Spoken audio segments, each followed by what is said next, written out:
Banana Q po. Saging na saba, hiniwa ko lang siya ng into bite size. Maglagay lang tayo ng mantika sa kawali. Asukal. Haluin. Pag nakikita nyo parang sunog na, pero hindi pa talaga sunog yan, ilagay na natin yung saging na saba.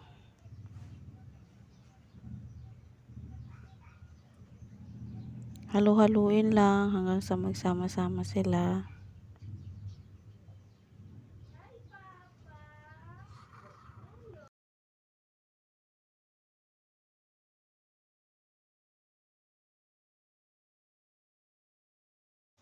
Halu-haluin lang natin para hindi masunog.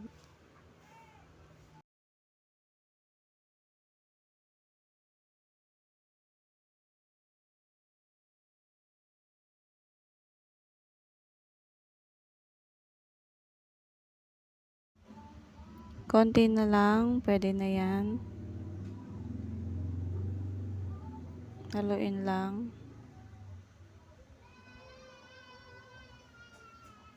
Luto na, kain po.